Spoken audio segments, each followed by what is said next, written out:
Today is the official 30th anniversary of Six Flags Fiesta Texas. That is a full line. The line here is extending all the way out from all the way to the entrance there. Very busy day. Oh yeah, the people are piling in. There's the 30th anniversary logo above the sign there. So just pointed out to me, it doesn't look like there's any separate membership entrances at all. They're just all normal entrances, but I think that might make it a little bit easier. Lots of confetti flying around everywhere. Yeah, you see some getting thrown around over there. It's all getting kicked up by the wind, I think. What do you see? You see all the confetti, maybe? Someone over there off in the distance, I think they keep picking up all the confetti that's thrown over there, just throwing it back up in the air and circulating it. Kind of like a confetti tornado. There's a 30th anniversary banner up there. And it's actually a really nice day out today. It's only about 75 degrees. I think the hottest is gonna get is 80. Now here, that's absolutely perfect. Look at them, they're all throwing out all the confetti everywhere. Or by the confetti, Ilya? Yeah, you wanna go throw some confetti? You gonna pick some up? You gonna throw it? Pick it up and throw it up in the air. You throw it. Yeah, just like that.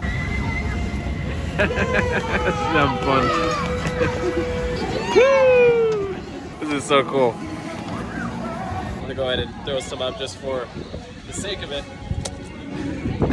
I think I just got on a few people. These are placed all around the park. They're called mini museums. They're kind of just a lot of older pictures and things that have to do with the park when it first opened. So we got an old 1992 park map and guide there. There's also some old pictures, I can assume maybe from opening day. I'm not too sure about this. But here's a lot of older pictures. There's a really old Six Flags logo there too. Some of the original foods possibly that were here when the park first opened. You can see a lot of these theaters and things are still here. Not all of them, some of them are gone. I find this extremely interesting. It's a Fiesta Texas Coca-Cola. Yeah, it's a Coca-Cola with the Fiesta Texas logo on it. And I believe this was before Six Flags had acquired Fiesta Texas back in the day. Because when this first opened, it wasn't owned by Six Flags. Some people don't know that. But it's some interesting history here. See, they opened in spring of 1992. The world will get to see how Texas throws a party for Texas, and it's only in San Antonio. It seems they have some of the dresses here and clothing that were used in some of the original shows. Performer right there. They sure do have a lot of pictures here. There's a lot more of these little mini museums to see around the park. And if you need to, you can also scan this, and it'll tell you a little bit about each number and show you what each item has to do with inside the display. There's some 30th anniversary posters right out here outside of Zaragoza Theater. This is pretty great. They got a huge 30th anniversary sign right here in the middle of the plaza. This is gonna be a really great photo op for a ton of people. I didn't realize this until we were just passing by, but on the back of the sign that they have here, they put a bunch of pictures from the original opening day here. Or I'm just assuming they might be opening day. They're not labeled or anything. But it's kind of a dead giveaway here. This is right around the 90s for Six Flags acquired Fiesta Texas. That's where the Scream is now. It used to be a venue where they had a lot of shows. This right here is now a defunct show venue. Now they're making room for Dr. Diabolical's Cliffhanger, which we'll be checking out today. And this I've never seen before. That's super interesting. Guy here, he's just riding, looking at the map. Definitely killing two birds with one stone there. You can see me just there in the mirror. Hi. Then I got on the one that actually doesn't even go up and down, so I'm only having half fun. You're having full fun. Yay! I'm gonna head and let them ride alone because honestly, I don't think two adults can fit very comfortably on these teacups.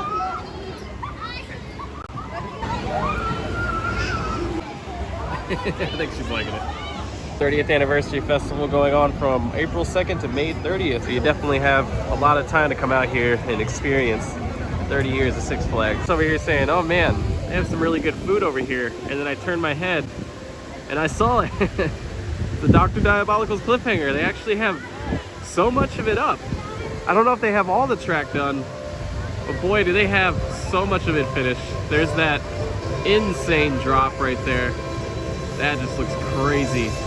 I'm getting really hyped for this. See the crane there, I think just a ways up, I see a couple people working on that little area right before the drop.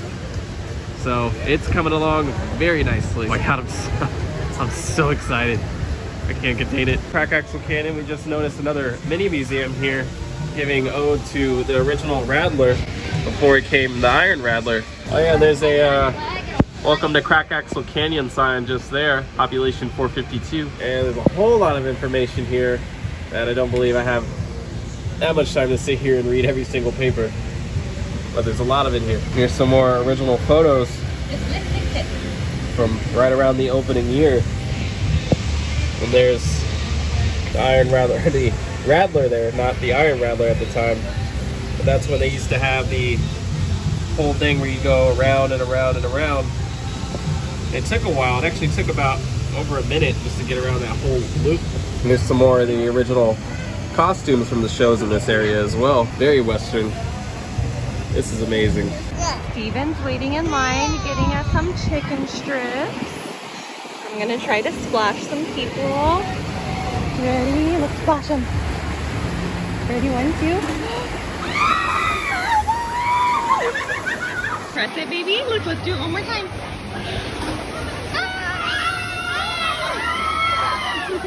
When I say that the park is at full capacity, I absolutely mean full capacity. Might not be able to tell by being on the east end of the park, but everything is about a 70 to 90 minute wait.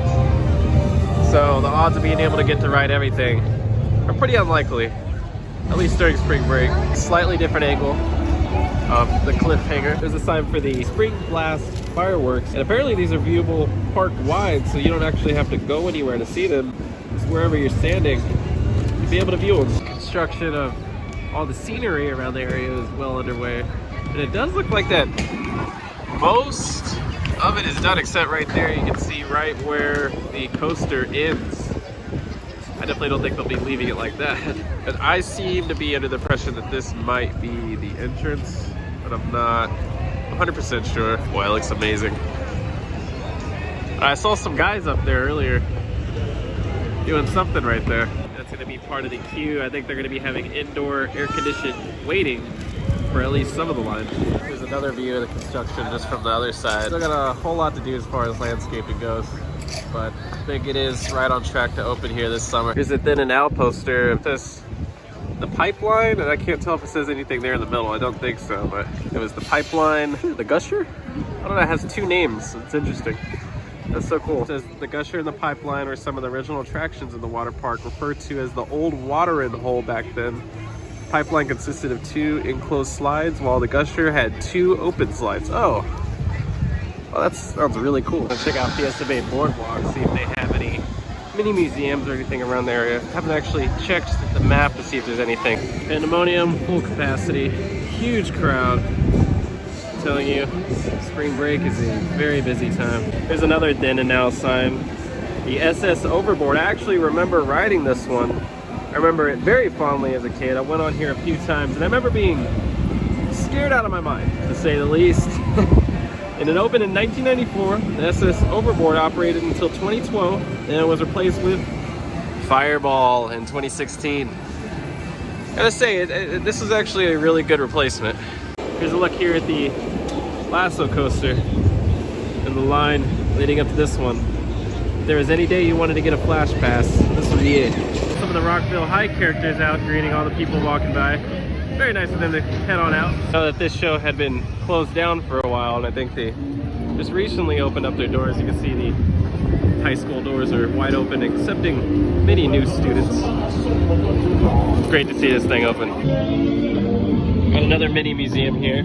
Some of the original Rockville High characters there. Try to talk as much as possible so I don't get copyright struck. Fiesta Texas proudly presents Reflections at Rockville High. Still do some iteration of Rockville High here, of course. Some more original pictures there. Some of the cast. You guys are watching. Us Six Flags fans love you guys. Hope y'all are doing well. Here's some of the original outfits from this show. Got a sweater there. Rockville High. The Rockville High R, letter R. A whole lot more to read out here too. Boy, do those men look dapper. I will be coming back, I believe, hopefully, to do a video on all of these placards and little mini museums and things that they have around the park, because there is a whole lot to learn here. and I will be delving deep. Look at that. I don't think I've ever seen them do a show out here like this. That doesn't show any signs of letting up. I don't see it letting up anytime soon, at least through this entirety of spring break at least. I think I just said it at least twice. Somebody on the zip line right there. I need to ride that. There's that topiary dragon there. But here I can get a little bit more information about it. Designed and sculpted at Fiesta Texas, our topiary dragon is located in Spassburg. It's removed to make way for Kidzopolis, which is now called Thrill Seeker Park, which is now this area that you're looking at right now. Bugs Whitewater Rapids doesn't seem to be running. They do have the water going, but I think there is some malfunctions in the ride of some sort. Unfortunately, this is definitely one of my favorite rides here, if not the favorite ride of mine, just out of pure nostalgia. It's a no-go for Bugs Whitewater Rapids today. Unfortunate considering how busy it really is. A great celebration here for the 30 years of Six Flags Fiesta Texas. Definitely great weather out today, but it's just that the lines and the crowds are so large, it's almost hard to get complete enjoyment out of it, but it's still a great celebration nonetheless. There's a good shot there, good timing. Great timing. Interesting enough, it looks like the line has almost dissipated. It's not too long now. Too bad we're just now leaving. I really wanted to get on something before we left. We got Aaliyah completely passed out. Very tuckered out. Their first time falling asleep at a theme park. Her legs just dangling. Oh my gosh. They just recently added valet parking. They have the whole space for it right here. Limited space, of course, but it is nice to have that option for some people. Forgot to show that we parked just in front of the back lot right here, where you can see the Mardi Gras parade float. Sort of a rare view that you get here.